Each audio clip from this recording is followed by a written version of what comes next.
I'm here with Dr. Arethusa Kirk, who is with United Healthcare, and I guess we're going to talk a little bit about children's wellness, children's healthcare. And everyone's been talking about the pandemic and people with this and people with that, and we don't want to leave the children behind, do we? No, we don't. Thank you so much for having me. Yeah, it's great to have you here today. And what are some of the things people should know, or our new parents should know? I guess if you've had about 3 or 4 kids, you know what you're supposed to do. But how about those new parents out there? Well, all parents need this information. Thank you so much for having me. At United Healthcare, our mission is to help people live healthier lives.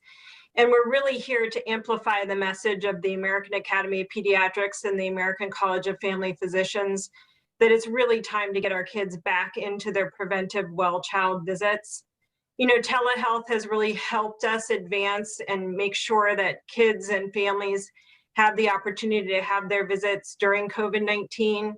But what we really need is to ensure that kids are getting their preventive visits in the clinic, because those visits have many elements to them, including immunizations and developmental screenings, as well as parts of the physical exam that need to occur during the visit. Okay, so we've got a brand new baby. What's supposed to happen first, and how many different things occur, and within what time frame does this take place? Yeah, great question. You know, there's actually 8 full preventive visits within the first 15 months of life, starting right after that visit and coming home from the hospital. The first set of immunizations is usually given at 2 months of life. It can be done as early as 6 weeks. And every 2 months, there's a physical exam and preventive health visit. So it's really easy to get behind. For families that are asking questions about COVID-19, which is really upended all of our lives. You know, it's different to go to the grocery store and the hairdresser than before. You know, clinics and hospitals have always had infection control protocols, and they certainly have new standards now. So it's important for families to call their pediatrician and family practice provider ahead of the visit so they can understand what those new check-in protocols might be. Generally, that would include wearing a mask and getting a temperature check, as well as certain questions before the visit.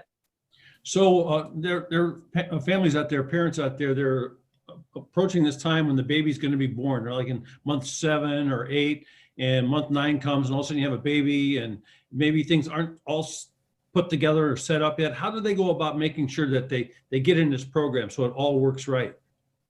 Thank you so much for that question. Yeah, it's such a celebratory time, and there's so many things to think about. At uhc.com/children's wellness, we've put together a series of checklists to help families keep track of each of those first sets of appointments, starting at that right after birth appointment all the way up through the early times of toddlerhood. So it's very helpful. It's based on the American Academy of Pediatrics Bright Futures guidelines, and it gives them a checklist of what to think about development and how to prepare.